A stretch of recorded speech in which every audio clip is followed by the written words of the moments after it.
Hello and welcome back to the How I Ripped Off Buffy the Vampire Slayer podcast. My name is Chip Thompson and I'm joined as always by MC. That would be me. And this is season 1 of Chip, episode 23. It is. The final episode in this season, MC, because we're about to go in to the last thing I wrote for Chip, which wasn't even completed. This episode is not complete, and then we're going to go back and refer to the notes and just see how the season ended. Well, I mean, what happened last time, and indeed, what has been happening this season on Chip? Many things. Well, last episode was mainly Kat and Chip had a showdown with 3 assassins sent by the mysterious Grant Maloney, who appeared to be targeting Kat, who, revelation, finally gets some backstory. She appears to be used to be one of Grant Maloney's hit women, assassin, thugs, lackeys, whatever. Yeah, they made reference to a facility. Yeah, so it'll explain why she sort of has quasi-superpowers, perhaps. It ended with Kat and Chip being victorious, Chip going off to chase after the final bank robber. We also found out that the entire bank robbery thing was a ploy to get Kat to chase them out into the middle of the desert where they could dispatch her. I can't decide if that's really elaborate or just dumb. Yeah. It's dumb and elaborate. I feel like they've had lots of attempts at luring her out somewhere, but she just didn't even notice.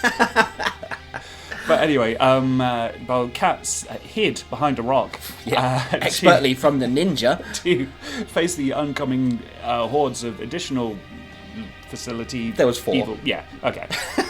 How many do you need for a horde? That's a good question. Meanwhile, Ridley has been stalking, because it's at the behest of Chip, Bentley, Detective Bentley. He was spotted by Bentley and got beat up and warned off. And he learnt finally that Detective Jack Bentley is slightly corrupt. He put all the clues together and he found out. Literally every interaction he's ever had with Detective Jack Bentley has proven that he's an arsehole. He's finally putting the pieces together and also realising there's something to this Grant Maloney thing as well. Yeah. And it is a real shame that we will never... Well, we will get to see what happened, but never the true voices of all the characters into what happened as well, because there's about a page of this episode. Then we're going to start referring to the notes, the original notes that I wrote down for each episode, and we'll just finish off the season today. So... Yeah, but I mean, as for the season itself, feel free to chime in. But it had that sort of first season thing of like kind of introducing the characters and then kind of villain of the week kind of thing. It's been interesting to see Ridley's development, and like the development, the relationship between Chip and Ridley, going from the sort of Ridley kind of crowbarring his way into Chip's life, basically. But then, a friendship or at least close work colleague relationship kind of developing from there. And I think despite Chip's best efforts, our friendship has blossomed. It has. And Ridley, of course, gaining control over his not the Incredible Hulk demon transformation thing. And then there's been Kat as well, who is not so much part of the gang. She's more standoffish than Ridley, even more standoffish than Chip, which is an accomplishment. But nonetheless, there has been developments there. I mean, Chip stalked her for a while, which in I think in Chip's world, character Chip, not real Chip, constitutes a relationship.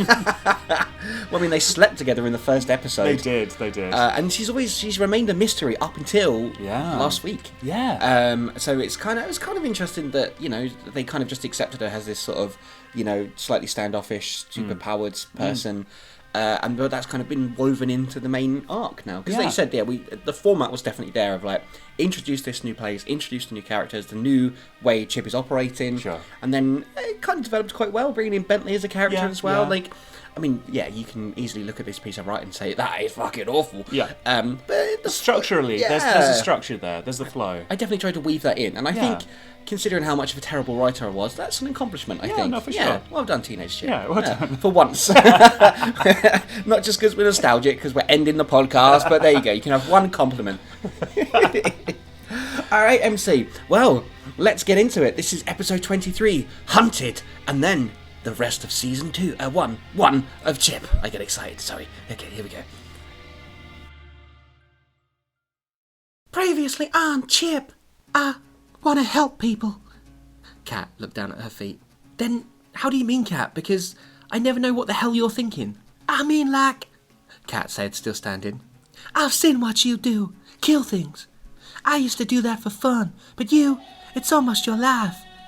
I never understood until that deal with that big blue demon when you told us everything. It's a bit much to take in. Try living it. Chip sat back in the chair. But you still do it, every day, for no reward or benefit to yourself.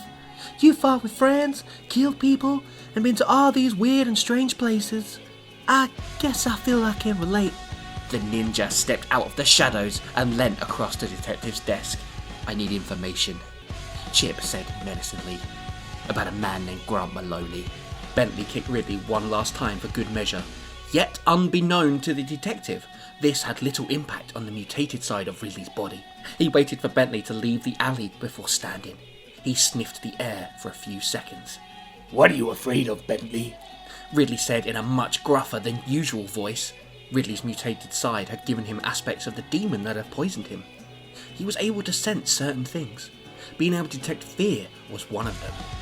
Bentley was afraid of something, and it wasn't him. Mr. Maloney, pleasure to see you again too, sir.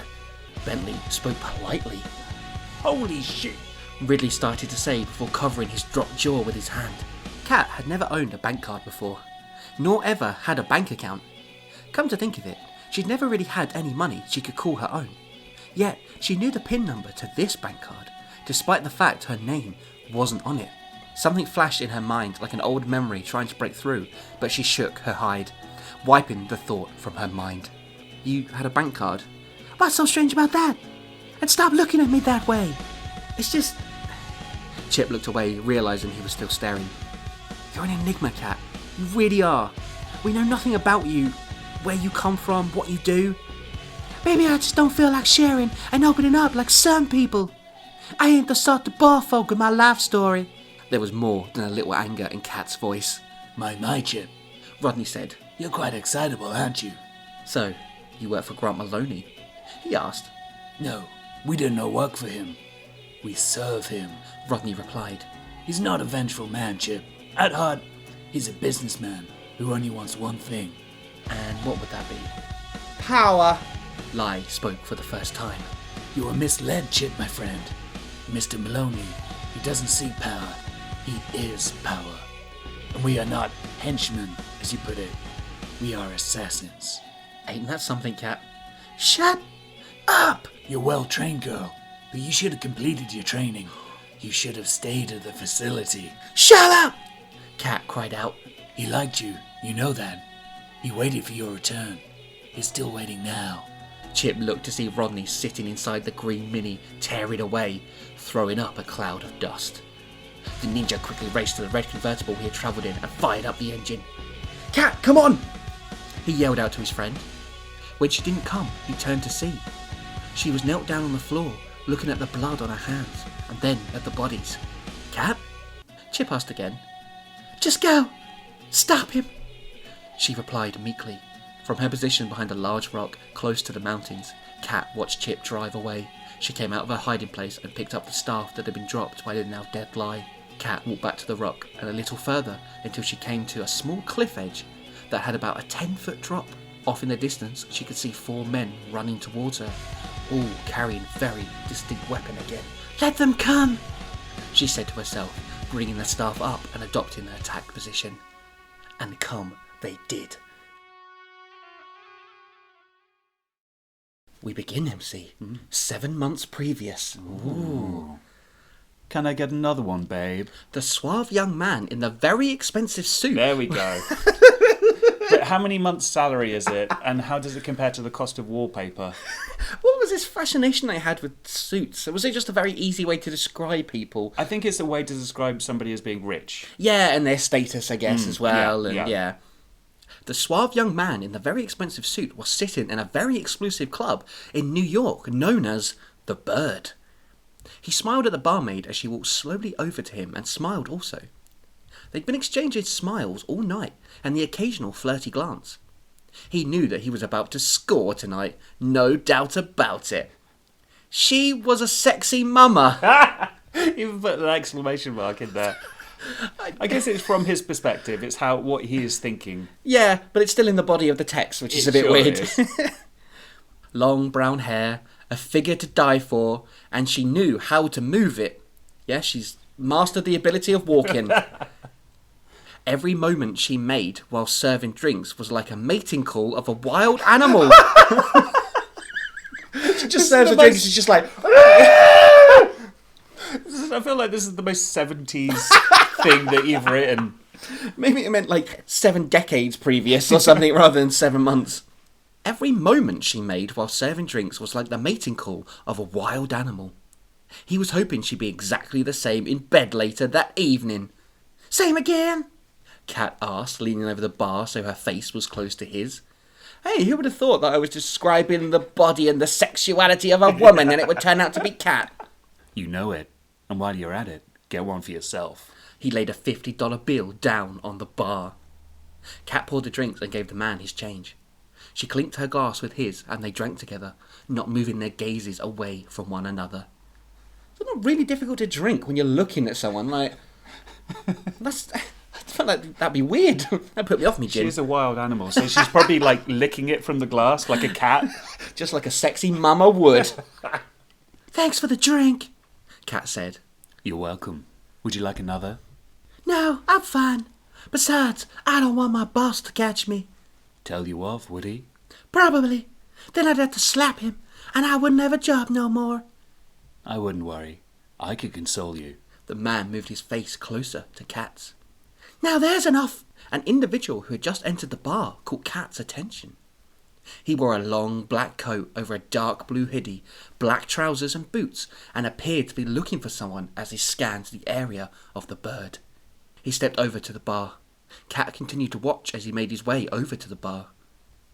So how about it? The man stroked Kat's arm with one of his fingers. Ew, that's so creepy. Makes my arm go a bit funny just thinking about it. Sorry, that was me. She pulled away and stood upright, still looking at the figure that had just entered the bar. Excuse me? The man said, trying to get her attention. Hey, I'm talking to you. He got a little more aggressive. Take a hike, Kat casually said before walking away. The man just watched as she walked over to the other side of the bar and served another man. Bitch, he said under his breath before finishing off his drink and leaving the bird. You know you're looking the wrong way, sailor. Kat spoke her first words to Chip. So yeah, that's the line that's her first line in the show from the first episode. A little link good back little there. bringing back. Yeah. Second compliment of the episode for Tito's Chip. His ego's gonna swell. We're going to finish this and be like, oh my god, this was the greatest literary masterpiece ever. We cut to the present day. Ridley entered Chip's apartment the same way he always managed to get in and closed the door behind him. Well, he broke in. Yeah, that's how he does it, right? Chip, He called out, buddy, are you here? searching the living room, bedroom and bathroom, not finding anyone. Oh no, that's the end of the sentence. Okay. Searching the living room, bedroom and bathroom, not finding anyone. The lights were all off and there were no signs of life. Damn it, where's a hero when you need one? Ridley. And that's how it ends. You didn't is even literally it. you didn't even write said. There's not even a full stop. Oh god. That's so sad. I know. It stopped I mid literally feel like I watched someone die. I mean, I've seen you die inside every episode, but wow. That is literally how it ends. Oh, kind of fitting in a way. if you want to get in contact with us, No MC. Now we're going to refer to the notes for the rest of this episode and indeed the rest of the season. okay. So I think I'm just going to go from the start so we can kind of see how it fits in. So, opens with a flashback of Kat as a barwoman being chatted. Jeez. All right, well, this is very... Yeah, you can tell I wrote this. She sees Chip and goes over to him, leaving the other guy. Ridley gets to Chip's apartment. He's not there. Okay, well, we're caught up. We're all caught up. Okay, cool. Because this must take place straight after the last episode then when Ridley's trying to find... Yeah, good point. Yeah, Because Ridley saw the Cat and Chip go off on a car chase, but he's been off stalking Bentley. Yeah. So I guess he assumed that Chip would be back. and he knows that Bentley, got Dwayne McCarthy out of prison and all that sort of stuff. Oh, so yeah. yeah. Chip chasing down Rodney in the car. Okay, so Rodney was like the main assassin character He from was, the last he time, was. and yeah, The got kimono away. wearer. Yes, with jeans. Yeah. Good combo. Kat fighting first wave of assassins. She gets pushed back. Also, she got like her wrist broken or her arm broken Yeah, in like it was her 3 wrist. places, but she's fine. Yeah, because she was having a hard time sort of one-on-one, but that always happens in TV shows, doesn't it? Like The more baddies there are, the Yeah. less powerful they are. Yeah. Maybe, they sent their main ones out and then it was like the second tier or something like that. True. But you're right about the hordes. Hordes. I know that Teenage Chip was kind of misogynist, but I don't know if he went that far. Oh my god, my brain is working how this was written. Jesus. Kat, flashback, being spoken to by Maloney. She can't see. Okay. Cool, whatever that means. Maybe this was origins for Kat. So wherever she came from, maybe she was in a dark room, or maybe she was blindfolded or something like that, but she can hear Maloney's voice. Sure. I wonder if Maloney was like how hands-on with the training he was, because he mentioned Rodney mentioned last episode about how Kat was like a favourite of Grant Maloney. Yeah. But whether that's like a actually genuinely likes, or probably more like you will be a useful tool kind of thing. Yeah, maybe Kat was the only female recruit or something like that, and he had that weird Maloney kind of getting like the daddy issues. Oh yeah. Yeah, reverse daddy issues. I wonder if he was like creating like assassins to sell or something like that. Like a. We've said before about how he wants power. So maybe just having a team of like super powered assassins would fairly powerful, really. That'd do it, I think. Yeah. Yeah. Chip finishes off Rodney. Crashes into a gas station. And that's where Chip ends in a fiery explosion. Oh, I think this is the best way to read it. Hang on. Chip finishes off Rodney, crashes into a gas station. Chip fills up. Hang on, what? I'm guessing it means like the shop part of the gas station rather than the actual pumps. Yeah, that's way less dramatic. So do they have a fight in their cars? I don't know. Maybe he ran Maybe Rodney off the ran- road. yeah. And he crashed and died. And then, they're like 3 or 4 hours outside of New York because they're in the mountain desert, aren't they, MC? So he's going to need more petrol to get back. True. He phones his apartment block and speaks to Ridley. They explain all. Ridley agrees to come and meet Chip. Or the in the middle of the mountain desert. Like Yeah. you said. Yeah. Oh, what's it worry? Oh, I'm in like mountainy desert. Oh yeah, I know it well. Yeah. Which state? Don't know. just head out of New York. Just look for the gas station that's been crashed into. The one with the burning wreckage of a car next to it. Kat, fighting more assassins, is forced to hide in a cave. Where are they? Where are they? What is going on? She has flashbacks to being in the cave, fleeing from something in a hospital gown. Okay, so the flashback is that she was in a cave. Is she wearing a hospital gown, or the way I first pictured it immediately was like some sort of monster gremlin thing in a cave wearing a hospital gown chasing after Kat, which I like better. In a cave, Yeah. just outside New York. Yeah. I mean, it could be either, to be fair.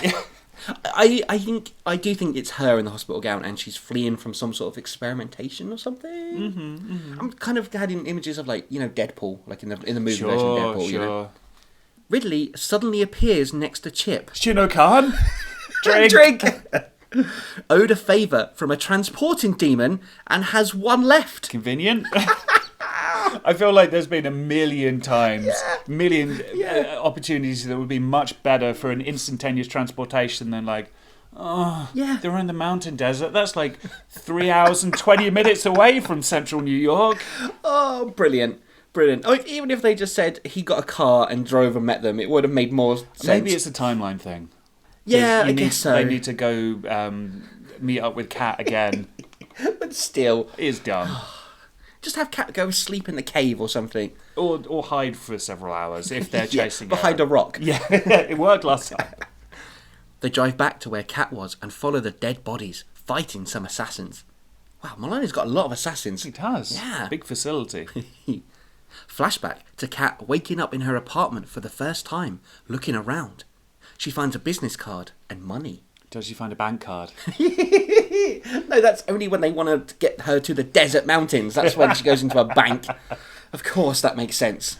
So she's having flashbacks. Do you think that she has like these are just the only bits of that part of her life she can remember? Like her memories kind of lots of her memory. Yeah, I wonder if she got injured trying to escape.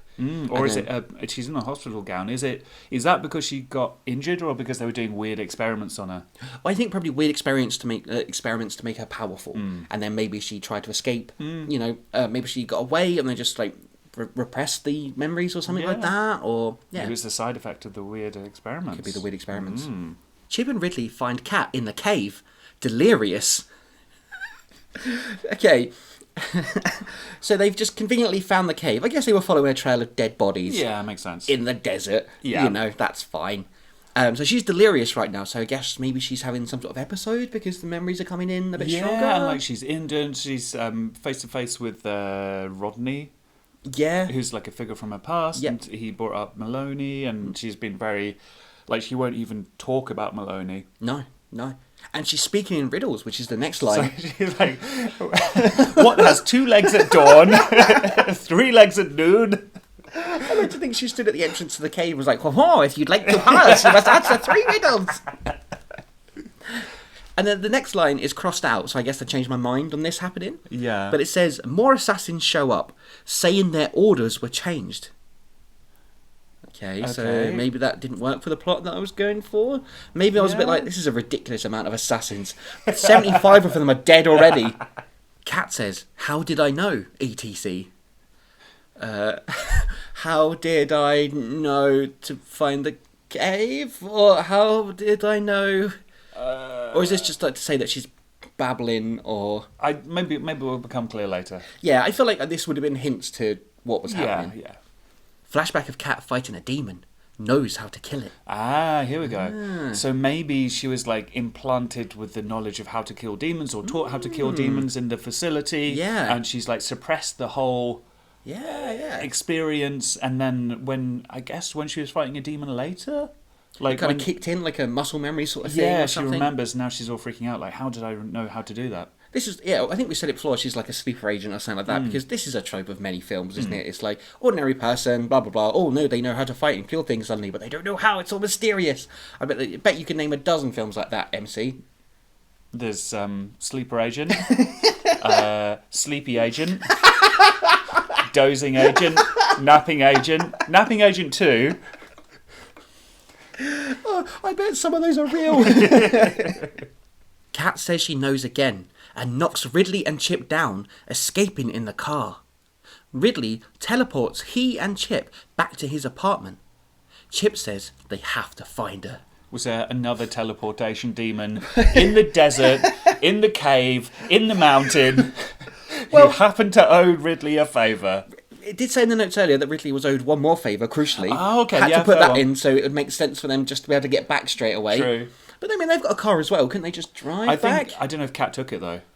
Oh, it must be their escaping car. In the car. Yeah, that's fair. Yeah, so, Ridley just phoned up and was like, yeah, buddy, I need that next favour now. Where are you? In a cave. Hey, it was a return ticket, right? Cat driving. I didn't think there was a long, detailed thing of... In the similar way of her using a bank card, this is you describing how to drive a car. Badly. Spelling pedals and brakes wrong. I think, from what I remember of writing these, is I very much had the episodes clear in my head. Yeah, and so this is a reminder. Yeah, pretty much. So I'm sure there would have been... What I'm picturing here is like a montage from Rocky 4, when he's driving and he's having all these flashbacks to his life and stuff like that, while No Easy Way Out plays. So this is Cat's No Easy Way Out moment. There's no easy way out of the cave. Flashback to Cat waking up from a nightmare, sees next to Chip and asks for help before kissing him and leaving before he wakes. So, what?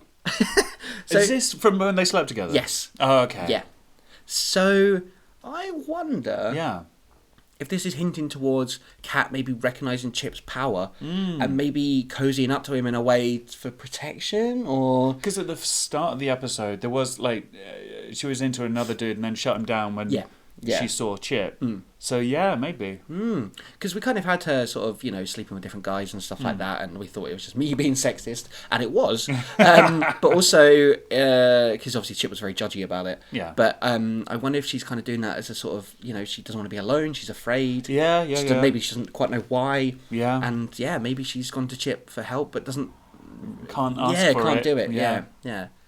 And that's the end of Hunted, MC. That's the end of that episode. Which is a shame, because I think it would have been cool to see a lot of Kat's backstory. Yeah, because she's been... we found out more about Ridley. There's still, bits of mystery. We found out about his whole demon-y thing. We found out about his deal with the puddle. We know a lot more about Ridley's kind of present as opposed to his past, I think. But still, he's an established character. You understand him. Yeah. But Kat is... Literally, I think it was last episode, maybe, is when we first got a glimpse into her background. I feel like kind of maybe the next episodes and one after that would be the ones that would really kind of go into more detail and be like, oh, now I understand Kat better. Yeah, absolutely, because I think we're would have been 3 episodes away from the end. Yeah. So it's cool that it's kind of tying in. Or it's almost like, we've said this about Tamora Gayson this season as well, about not having really an... dominating antagonist that is like, I'm going to win the world, I'm a big powerful thing. So it's almost like Kat is the story here. They're trying to help her and figure out what is happening with her out. Yeah. That's kind of cool. That's kind of a bit different. Okay, MC, so we move on to the next episode in the season, Reminder. And we start with half a page that's been crossed out, so that's a good start. Yeah, a lot of it is crossed out, and I don't know if that's because of what I've completed. Oh, this is from the previous one, isn't it? It is, isn't it? Yeah. But there's a couple little differences. Well, we'll read it. We'll read it as it's written. I mean, I know a lot of it is crossed out, but they're crying out for content. Yeah, no, this is a lot of... I wonder if what I wanted to do for this episode, I'd put back into the last one. Yeah, maybe. This was probably like a 4-page episode or something like that. But let's find out, MC, as we get into Reminder. Episode 13. No, that's the wrong episode number. Episode... This is all one episode. Let's just leave it at that. It makes it so much simpler. Chip and Ridley finally find Kat. She's delirious and manages to disappear, which was in the cave last episode. Flashback to Kat's first being attacked by a demon. She suddenly knows what type of demon it is and how to kill it. Yeah, we did that. Sure, yeah. Chip and Ridley try to fight off last few assassins. Some are after Kat, who's driven away. Ridley grabs Chip and they teleport back to New York. Too many, even though it was risky. Too many assassins to fight, I guess. Okay, yeah. Or then maybe the transportation was risky, but again, this is what happened last time. Yeah. We have a flashback to Kat comes home to her apartment and smashes all the mirrors in fury. Oh, that's a very stereotypical movie Yes, thing, it is. Yeah, absolutely. Which is why it's in here. I like to think in the whole season there's never been a single shot of a mirror inside her apartment, but she goes back and there's just loads of them everywhere. So I think this is probably where this episode starts, or... Yeah. Chip and Ridley go to Demon Bar looking for Kat, but find a beaten up Mock. Just bar them, for God's sake. Oh yeah, I think this was a couple of episodes previous that Kat beat up Mock because he said about knowing of Grant Maloney. Okay. So maybe maybe her memory isn't quite there then, and she's trying to put pieces together herself. Poor Mock. Poor Mock. Ridley looks at Chip, but Mock explains it was Kat. The 2 guys are worried. Chip's like, look, it wasn't me this time. Just the previous 7 times. And I didn't destroy your bar, that was someone else. Oh no, wait, that was me. They should just have we should have a scene where Ridley beats up Mock just to complete the hat trick. Kat, back in New York, looks at business card in her back pocket. Yeah, it's because we had a flashback, didn't we, to her... When she woke up with it, but she never investigated it. It's for an antique shop. Who do we know who has an antique shop? Dom! Who's that? She is standing outside it. She walks in. Maloney confronts her from the shadows. You remember? Oh no, I think that's Maloney's line. You should do that. Yes. I actually wrote a line of dialogue here. Okay, for sure. You remember? Maloney said, I guess. So, maybe Kat has put it all together. Yeah. Because she's said she's reacted badly to the name Grant Maloney before, but it's sort of... It seemed like such a painful memory. She doesn't even want to think about it, not even entertain it for the briefest second. So I guess she just has an association of the name Grant Maloney with just bad shit. Yeah, I mean, we and saw now what she's happened. starting to put it together. Yeah, Yeah, and the way she reacted when the assassins came after her, she was talking in riddles and she was delirious in a cave. Yeah. Flashback. Kat's mental training. Being shocked if she gives a wrong answer. Well, you know, I mean, I've always said you should bring back corporal punishment into schools. What's 2 + 2? 5. Teach you with a cattle prod. So she's definitely gone through some sort of weird agent training or something. Yeah. And now we have more text that has a line through it. Part of it's crossed out. I wonder if it'll be in the next episode. But I mean, without all the crossed out stuff, this has been a really short episode. Yeah, I wonder what I was going to do for this then. Like, because there's no sort of additional notes of like, oh, don't worry, you're going to actually do this. It's not on the next page or anything, is it? No, I don't think so. Huh. Unless I plan to go back in to do that, because maybe I, took all this, put it in, and I was like, oh, I'll fill the rest of that out later or flesh it out or something. I just put in some casual misogyny. It'll be fine. Well, let's see what happens anyway. Maloney said he was worried she had forgot, but is glad to have her back. He leads her by the hand to a secret exit. Ah, so maybe the conditioning and whatever is still in place. Like, she clearly doesn't like Grant Maloney, but that sort of obedience is still kind of instilled in her. Yeah, so she must have resisted, and that's why she escaped, but I guess part of that training was still there that made her forget it. Chip and Ridley talk to Mock about what happened with Kat. They talk about what they know about Kat and Maloney. Ridley's still like, get off the Grant Maloney thing, Chip, it's not a thing. And Mock is like, I don't give a fucking shit. You just spent all day beating me up and I'm supposed to worry about your fucking tragic past. Fuck off. I could really tell. When she was punching me in the face repeatedly while I was on the ground crying, I could see that she was the one in pain. She was hurting. Chip talks about why he wants to help her. She means something to him. Oh, there you go. Chip's getting all caring. Sure. Yeah. Maloney informs Kat. We are home. Did she enjoy her small part of freedom? I guess, did you enjoy your small part of freedom? And then Kat weeps. Yeah, so maybe you're right. Maybe that indoctrination is coming back. And then I think the bit crossed out here is the flashback to Kat waking up next to Chip. Yes. From the previous it's episode. the Same one, isn't it? Yeah. So, I mean, that is just basically 2 conversations that episode, isn't it? That's the end of that episode, by the way. I think that would have definitely needed fleshing out more, right? Yeah, I don't know. I mean, you could... Because... Kat kind of going back to Maloney is a big thing. I think there's a lot of content there. Yeah. And a reasonable amount with Chip and Ridley talking to Mark as well. Like, they're sort of piecing together what they know about Kat. Chip is talking about what she means to him. Yeah. There's maybe half an episode there. There's definitely something there, but there needs to be something happening because it's just 2 conversations. Yeah. I don't know what I would have done. Maybe that's why I never finished it, because I was just like, I don't know. They're just going to have a chat, I think. While Mock cries. All right, let's move on to the next episode. Yeah. But wait, MC. What? I think I did write this episode and we just didn't look far enough. Oh, okay. Crap. Ignore everything that happened. That was, yeah. Okay. Well, no, this will give us a bit more context. Cause, Sure, why not? let's just do it. Don't worry, It'll it's be all fine. ending soon. It'll be fine. All part of the plan. So, reminder, take 2. Ridley and Chip bar scene. So I guess that's when they find Mock and they chat to him about Sure.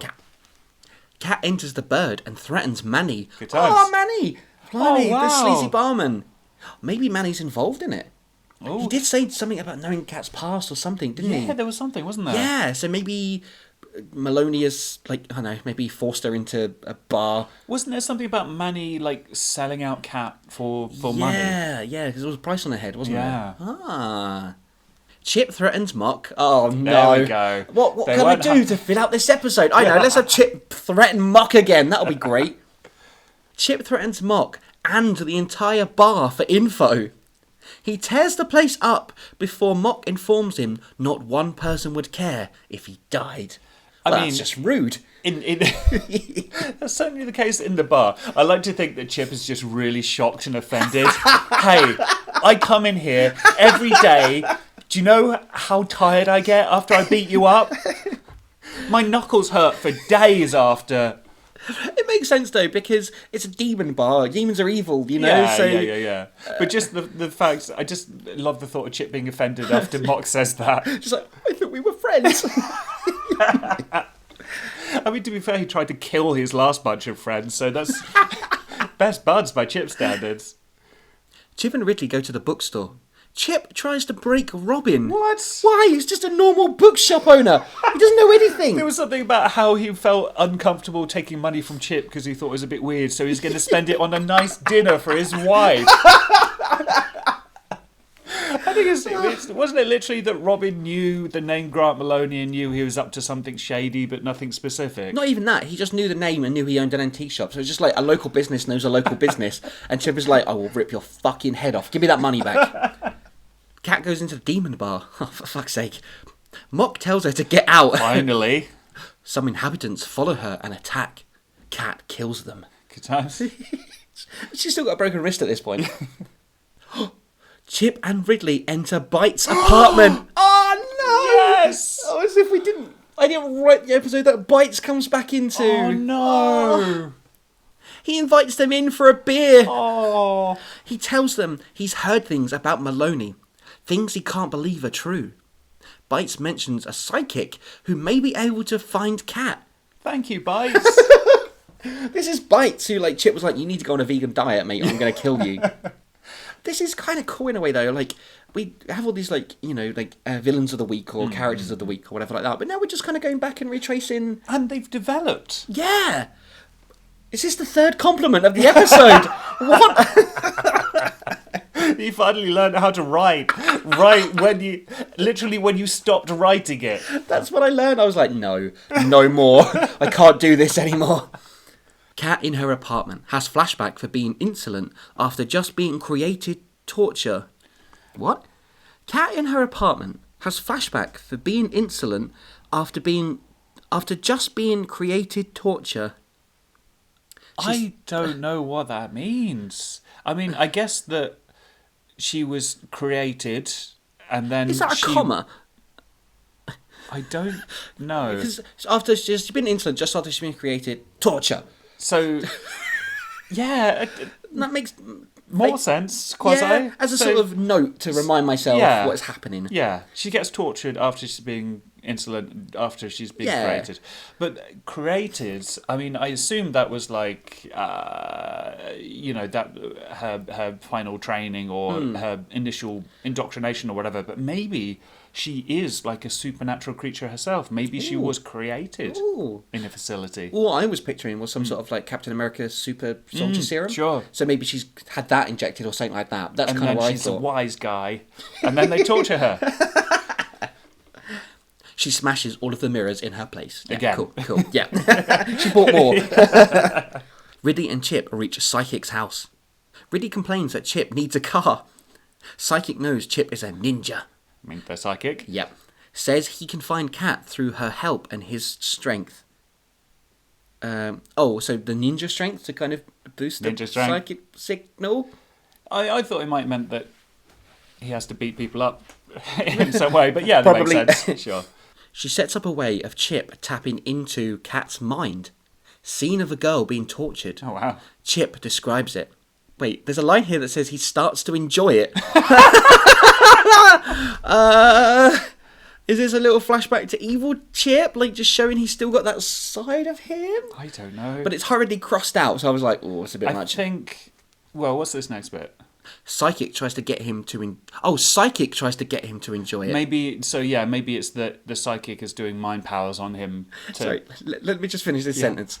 Psychic tries to get him to enjoy it. Chip comes out. No. Psychic laughs and kills herself. Okay, so the psychic turns Chip into a gay BDSM guy and then kills herself. Wait, okay, that wasn't even finished, sorry. Just going to read the whole thing, then we'll discuss it. Scene of a girl being tortured. Chip describes it. Psychic tries to get him to enjoy it. Chip comes out.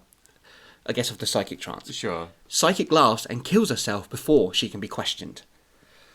So is this psychic part of Maloney's Presumably. thing, and like maybe that was an attempt to try and get Chip to tap into his evil Chipness. Yeah. I think that's probably what I was getting at there. More importantly, was it Bites setting them up? Oh, I hope not. I hope not. I wanted, like, new Leaf Bites. Yeah. Me too. You can have different action figures, like evil Bites and good Bites. I really hope. And Bites can open up like a vegan burger shop called Good Bites. Yeah, we made this joke before. Okay. Yeah, there's literally a joke we've had. I really hope we got to meet his family though, because he did say he had one. Yeah. Like the whole Bites clan. Aww. Chip has a mindfuck where he remembers being evil. Ridley snaps him out of it. Weird memories. But is Chip still gay? Why was he gay? You said Chip comes out in the previous thing. Oh, gotcha. Sorry, right. Yeah, so another little wrinkle to the story, I guess, because the idea, or at least the start of this, the spin-off, was Chip kind of dealing with his evil switch, and I know we had a whole season where he was trying to get redemption when he came back from hell and stuff like that, but never really had to deal with everything. And there's been hints towards, Chip with the one and stuff like that, almost coming back and that sort of thing, and kind of dealing with it that way. But yeah this is kind of interesting. I also wonder if, because we sort of we've wondered before whether Grant Maloney is like a regular, a vanilla human being. Is he a demon? Is he superpowers? Whatever. Maybe his powers is in the mind, because there's stuff about indoctrination and whatever of Cat. Yeah. There's a psychic who's sort of messing with Chip and sort of trying to toggle his evil switch from the look of it, and turning gay. You're keep pushing that, aren't you? So yeah, like maybe that would have been the because Chip and Cat are both very physically strong, really good fighters. So maybe it was but they all, they both have these crazy traumatic pasts where they've sort of turned evil to greater or lesser extents. Maybe that was going to be the real test for them. That was going to be the showdown to sort of overcome Maloney's evil mind powers. Yeah, there's definitely kind of a parallel between Cat and Chip, I think, in that way.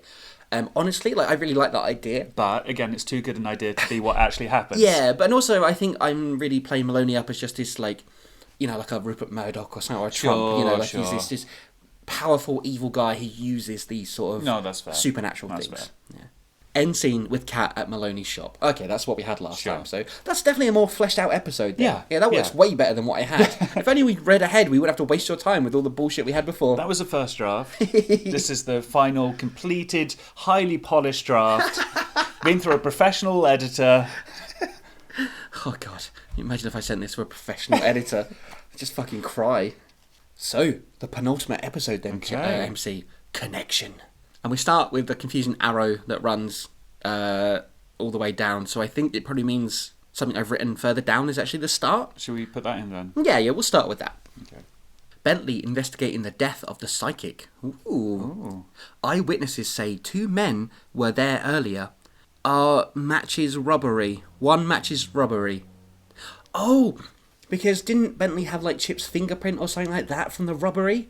When he stole the bank money. I thought they meant about the robbery that Cat witnessed, like one of them, the witness. No, I think if it matches the robbery, because it's Chip, isn't it? Sure, yeah. So I think they're talking about Chip from that day. I thought maybe they were sort of framing Chip as. Bentley does love to frame people. He does. But Chip's done an actual crime, and then he bribed Bentley with that money. So maybe he doesn't need to frame him this time. It's just all right. It's a habit for him. It's like a hobby. Maloney and Cat speaks. Okay, Cat remembers it all. Calls Maloney a bastard, but she can't kill him. Maloney knows this. He says it's not about her, it's about Chip. Then no one can interrupt his plans. Not even Free Will. Who's Free Will? Okay. So, Cat is part of Maloney's facility trained assassins group. Sure. But he is trying to get to Chip. Yeah, so he doesn't want Chip to interrupt his plans. And there's something about free will, so I guess, has he got some sort of mass brainwashing thing on the go? Was that what the virus was or something like that? To help indoctrinate New York or something? Chip and Ridley go to police HQ. Bentley. Okay. Or maybe to see Bentley is what I Sure. mean. Evil Chip is around. Oh no. He starts tearing up police HQ, demanding Bentley. I like how we've been making jokes this whole time about this sort of binary Chip who's either good or evil, and you have literally written Evil Chip. I guess because he had a taste of what it was. Or his- psychic. I don't know if the psychic has sort of quasi brainwashed him. Possibly. Like, gotten him back into that state of mind. I think that's probably more Yeah. it. They've tuned him like a radio Yes. almost, They until... flip the switch. Because, Chip's whole thing was, like, he was never properly evil, kind of. He was... There was a part, he was seeking self-destruction in Yeah. a really elaborate way. Yeah, but maybe there is a piece of him that did enjoy it, I guess, and that's what they've tapped into here. Yeah. Bentley sitting in his car, getting head from a hooker. Jesus Christ, it is bad, Lieutenant, isn't it? It really is. He hears about the crime. How can we make Bentley seem more seedy? Maloney and Kat talk about her role in all of this. Maloney says she was meant to be a pivotal role, but she was unstable. Kat says she's not. Well, I don't know, but you're just in a cave talking riddles, So maybe that's why Kat was one of Maloney's favourites, is because she was meant to be a pivotal role. Do you think Maloney sent Kat to Chip? oh, So, like, this whole thing was... Like, his whole thing is like, aha, I planned this all along. I'm an evil villain who did all this. But yeah, maybe he constructed Kat to go to Chip. well, oh yeah, because I mean, Chip went into Kat's bar, but I mean that could be Yeah. all set up elaborately as Because well. Manny knew what was going on as well. Yeah. And, what's Chip going to do? Save a girl that has trauma like he does? Connection? Ooh. Oh, is Kat the sleeper agent who's going to try and kill Chip? Or bring him over to the other side. Because, if Maloney's instigated evil Chip switch has been activated, maybe he wants Chip on side. Ooh. Ridley tries to talk Chip out of the hostage situation. Hang on, what? He's robbed a bank again, but this time he's holding a bunch of people at gunpoint. Is he holding the police people? I guess. Hostage I at the guess station? because he wants to know where Bentley is. Yeah, so he's really gone off the deep end then. Yeah. Ooh. Bentley arrives and casually strides up to his office. Ridley escapes through a window and complains all his friends are going mad. I mean, not wrong. No, he's 100% right, actually. I do like that Ridley was like, fuck this, I'm out. He's finally reached a point. I think when Yeah. your friend is holding a police station hostage, at that point you can go, I'm going to give you a couple days, mate. If you're feeling better, give me a call. Maloney agrees to Kat's wishes and takes her to his mountain HQ. Another fucking mountain. It must have been the same one, right, with the cave? Yeah, presumably. Yeah, so they're off just outside New York then, to the Yeah. mountain HQ that he has. So what is Kat actually demanding? Like, just to go to the... Don't Place? know. I'm guessing this is one of those things I would have known back then, Yeah. but I just needed to Just- format it like Is this her trying to figure out her past and sort of confronting all this stuff? She wants to see the place in person so she can see it all Maybe. and remember stuff. Maybe she's agreed to come back to him under certain circumstances or something like that. Maybe. Bentley engages Chip. That's because Chip came out in the last episode. Chip threatens him, but Bentley says he will take him to Maloney. Ooh. Ooh. They pick up Ridley on the way out. He speaks about loving New York. Wait, is that Bentley or... It must be Bentley, right? Like, he's trying to justify his actions. Oh, okay. Yeah. Right. Bentley says he's sick of working for Maloney. Ooh, because in I don't know how many fucking episodes back now this is, but there was Ridley was stalking Yep. Bentley, and he detected like waves of fear coming off Bentley. That's right. And I feel like Bentley really isn't the sort of dude that wants to. He would really resent that. Yeah, That sort of yeah. feeling of somebody else having so much power over him. Yeah. And you think it was you that came up with the suggestion that maybe he was some sort of anti-hero or something. So, Maloney and Kat arrive at HQ. He asks if it feels like home. She reluctantly agrees. Ooh. Oh, maybe she is falling back into that kind of indoctrination thing then. Yeah. Chip, Ridley and Bentley talk. Chip wants to know why he's doing that. What, is the hooker still going down on him at this point? Or? No, it's Chip. Bentley thinks Chip is the only one who can bring him down. He wishes them luck after dropping them at the factory in the mountains, drives away. What? This is a really fucking crowded mountain. It's a Bond villain base, isn't it, essentially? Yeah. So It's in the shape of a giant skull. But Bentley is helping Chip and Ridley seemingly then. Yeah. Yeah, he's like, you're the only one who can stop him, damn it. I just wanted to do Bentley's voice one last time. Chip can sense Cat. Maybe from the psychic. The psychic. Yeah, maybe there's some sort of residue left over from that. Sure, that makes sense. Chip can sense Cat and leaves Ridley jumping into a ventilation shaft. Was this just so I could have a Die Hard moment? Yeah, clearly. Bentley stops his car and phones Maloney, saying it's done. Who would have thought you couldn't trust Bentley? So, there's like a double bait and switch. Yeah. It's like, Bentley, he's actually a good cop, just wants to look out for the city. Oh, no, he's actually a backstabbing bastard. I wonder. Bentley strikes me as the type of guy who would, regardless of who, he's kind of he hedges his bets either way. Yeah. If Maloney wins, he can say, well, I found you, blah, blah, blah, Yeah. everything's done. If Chip wins, he can say, like, hey, I gave you a lift. Yeah, that's very true, actually. Saved you the cost of an Uber or a taxi back then. You don't have to make a deal with the transportation demon. But yeah, obviously Maloney has asked Bentley to drop him, though. Yeah. Then he phones for backup. Ooh. Phones the mountain police. They're outside of New York jurisdiction. Maloney tells Cat it's nearly time for more recruiting. Ooh, more recruiting, MC. So more assassins? I guess they killed loads of them. Yeah. So they need more. Chip in ventilation shaft. Oh, no, but that's the thing. Nearly time for more recruiting. Chip in ventilation. Oh, so it's like a big reveal. They want to recruit Chip. Yeah, They've already flipped the evil switch. He's already in the ventilation shaft. And that's the end of that episode. Ooh. Let's get on to the last one, MC. So the final episode of season 1 of Chip. New York, New York. But it's in a mountain. It's not even in New York. Mock in a busy bar. All the demons celebrating good times. I guess it's like, maybe they know about Chip going off and being brainwashed and recruited, and they're like, yay, he's not going to beat us up anymore.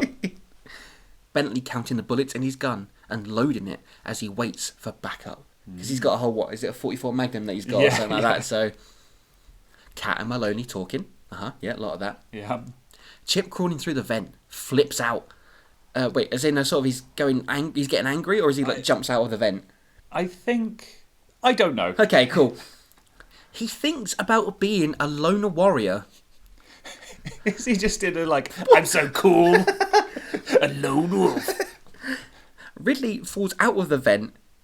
He says he probably is a sidekick, but he can help. Ah, okay. There's a sign that points to Maloney's office.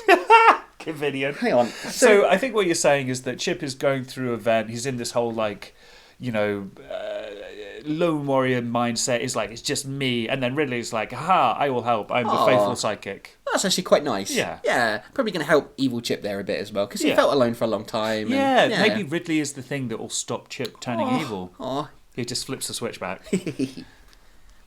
They get to Maloney's office. Cat jumps out and attacks Ridley. Ooh. They go through a portal. Okay.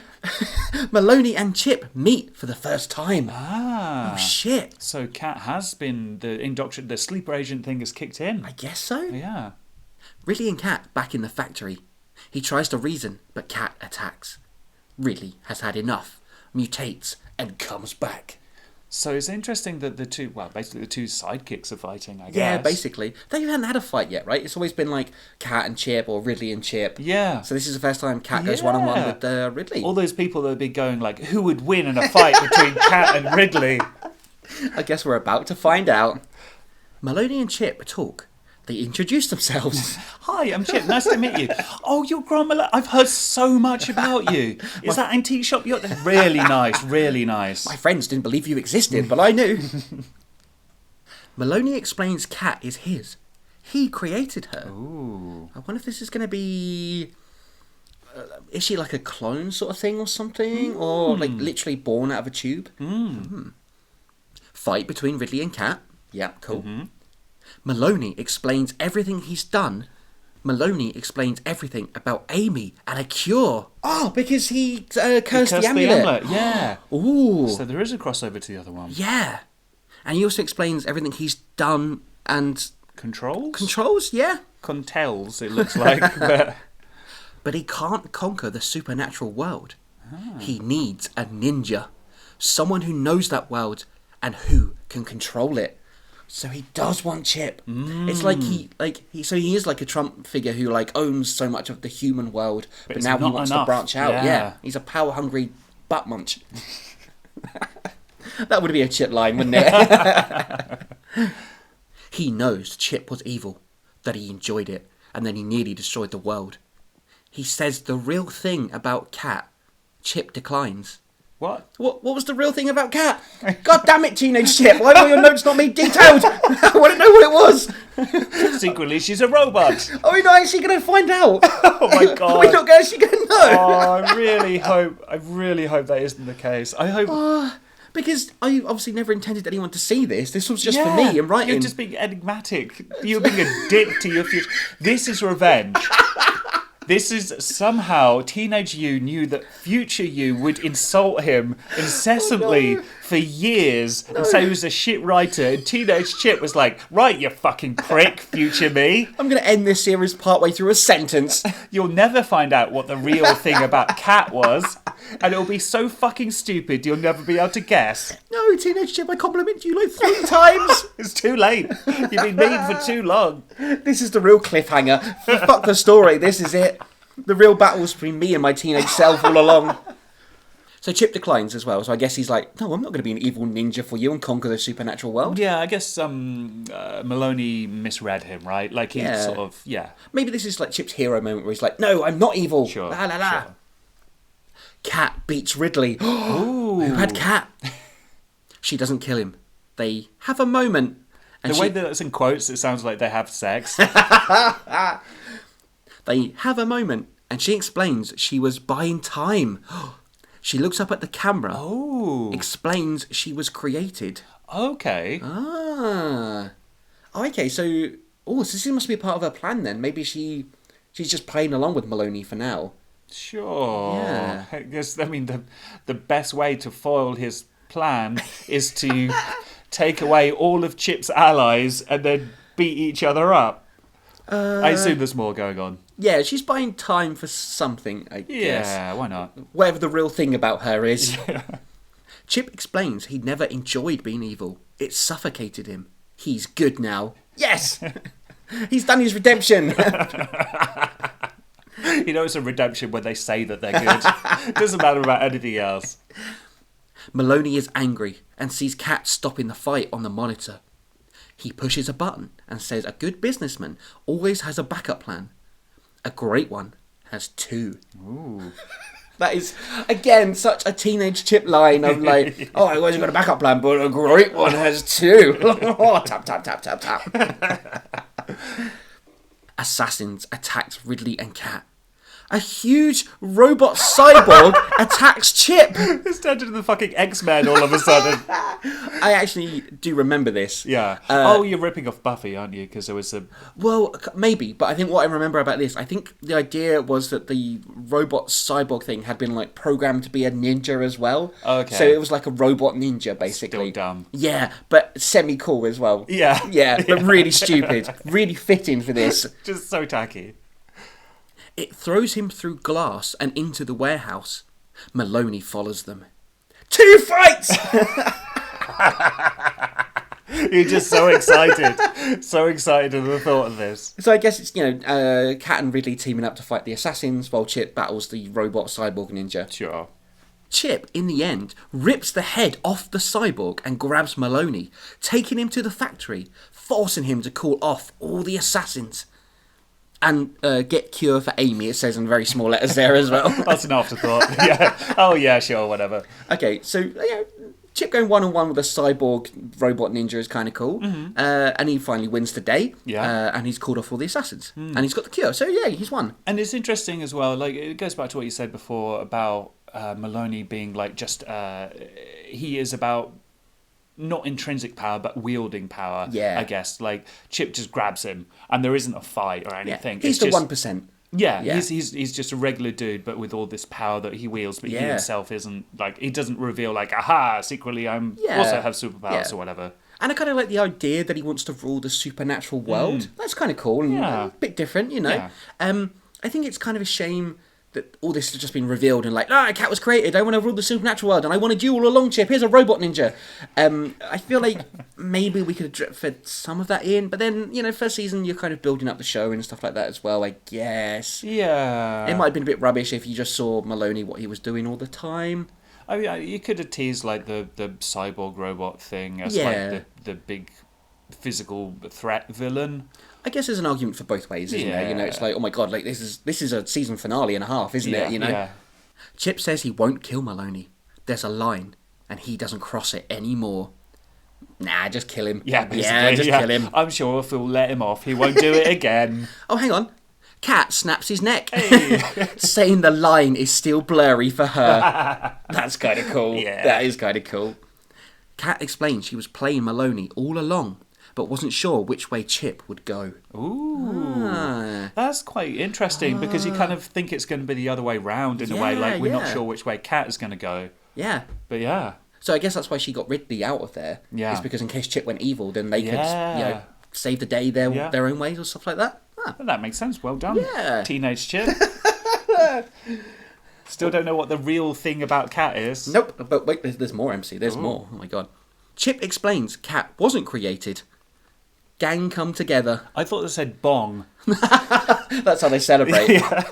Oh, so maybe Maloney used that as a form of manipulation and to say, Sure. I think it must have been like you were created from cells or something and moulded in my image or something. Yeah. But maybe Kat was actually like an orphan or something like that. Yeah, or it could be. She was a real girl all along. Yeah. But I like that moment of the gang coming together. Yeah. Call them the gang for the first time as Yeah, well. I feel true. like that's significant. Yeah. Ooh, sirens. Loads of police cars turn up. Chip hands Ridley paper, tells him to get it to London. Oh, the cure for Amy. Ridley wonders why. Chip nods for him to stay back. Bentley says Chip is under arrest for multiple felonies. Chip goes to say something. Bentley shoots him several times, Oh my God. much to Kat's dismay. Chip is taken away in a police car and passes out. Ooh. So the ending isn't like a big happy one. No. It's like Bentley being a fuck still. Yeah. Yeah, he's just taken Chip out and arrested him. Yeah. And is Chip dying on the backseat of a police car? He's been shot before and it's been a minor inconvenience, but I mean... To be honest, I actually, for some reason, I have a really clear image of this ending in my head from how I wanted it to go. Right. And it was literally like, Bentley's like, you're under arrest. You know, all these cops have turned up. And Chip's trying to protect Ridley and Kat. And Chip goes to say something and really, Bentley does just shoot him. Like, takes him out sort of thing. Like, oh, he had a gun or something like that, you know. And yeah, the image of Chip, like, bleeding out on the back of a police car as Okay. it all fades to black. So kind of an enigmatic ending, like, Yeah. does he die, does he survive? Yeah, Who knows? pretty much, yeah. Interesting. And that's the end of season 1 of Chip. Wow.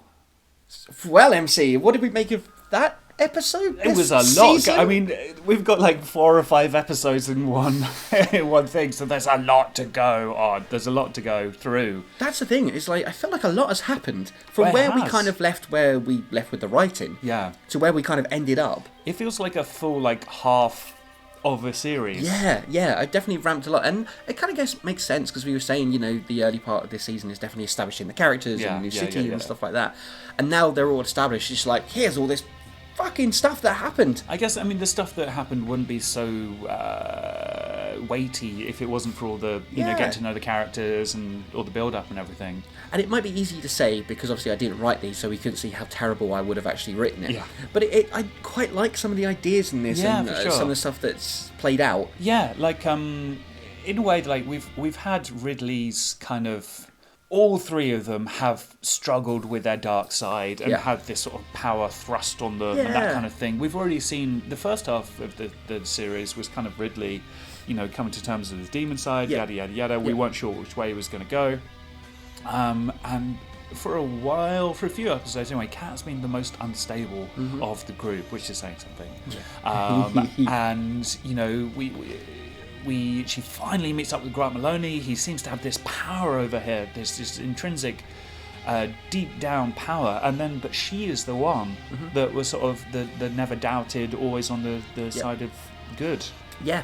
Yeah, it's almost like as soon as those memories came flooding back, and she kind of remembered what Maloney had done, and I kind of wonder if that is like Chip and Ridley's influence on her, kind of balancing her out and being like, no, there is another way of doing this, and maybe that was Grant Maloney's biggest mistake, is like sending Kat to Chip. What he thought was that she would bring Chip over to his side, but really it's Chip the other way around. brought Kat to the other side, the side of the gang. Yeah, because I mean, there was a thing about Kat wanting to be good, wanting to do good.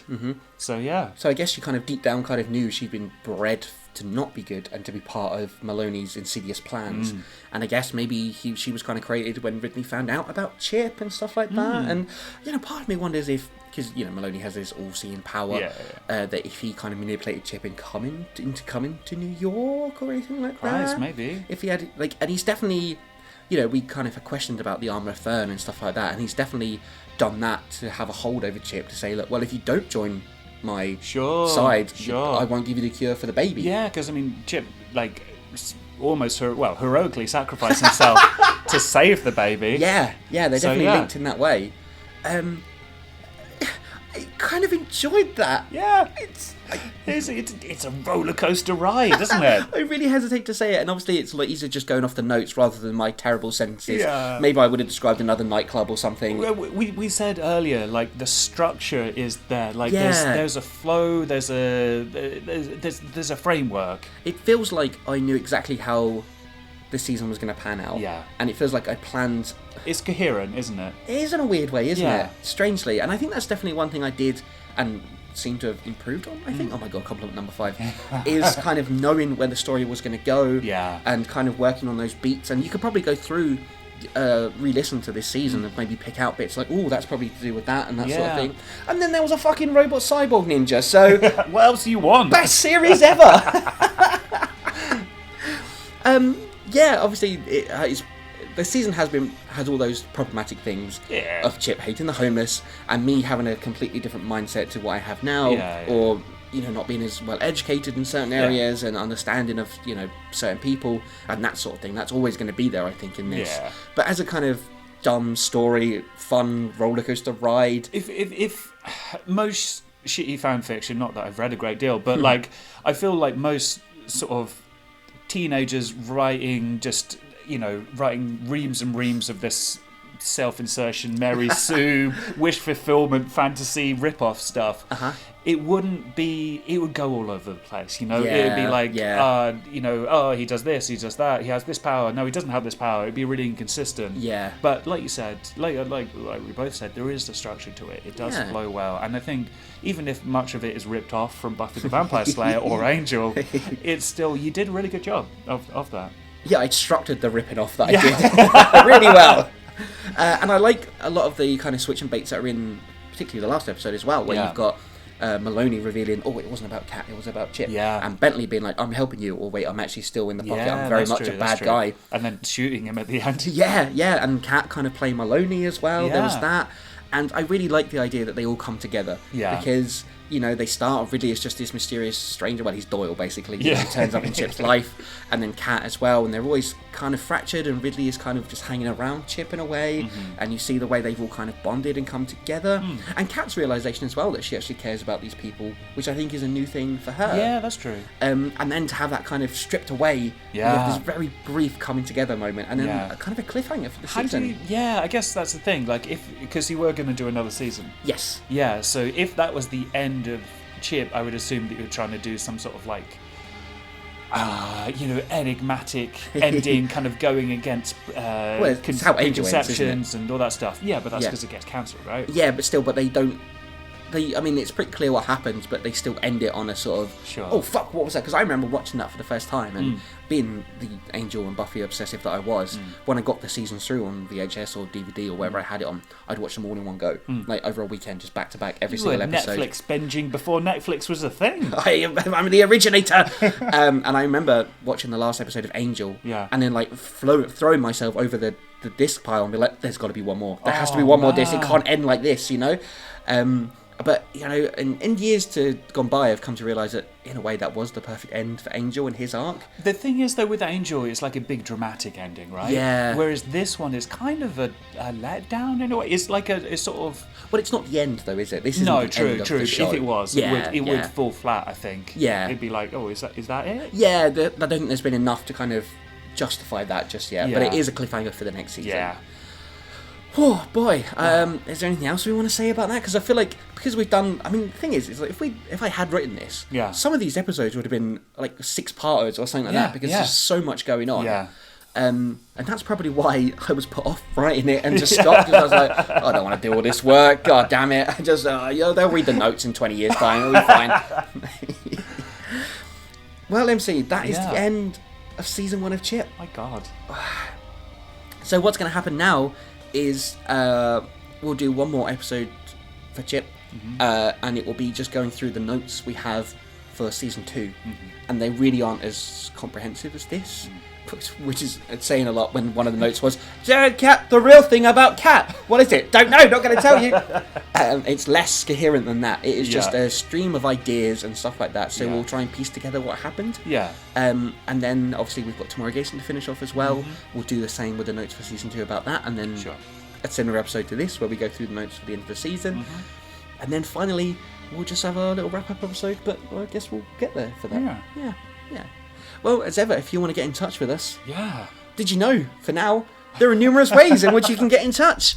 You can find us on Facebook. We're at facebook.com/HowIRippedOffPodcast. And we're on Twitter at How I Ripped Off. And you can find our entire back catalogue on SoundCloud, Spotify, iTunes, Stitcher Radio, and YouTube. And if you know what the real thing about Cat is, if you have some sort of... If you're a psychic who doesn't try to turn people evil and then immediately kill themselves, please let us know what the real thing about Cat is, because we are dying to know. And you can do so in the form of a rating and a review. We've been doing it for a very long time, and we would really, really, really appreciate it. It's been a lot of work, especially for Chip. He does all the editing and shit. I just take the piss out of his writing. So if you have enjoyed it, we would really appreciate it. It's just a little tip. There's a little nod and a thank you. Yeah, it would be really lovely. Come leave us a star rating based on how many compliments I gave Chip, Teenage Chip, in this episode, which is 5.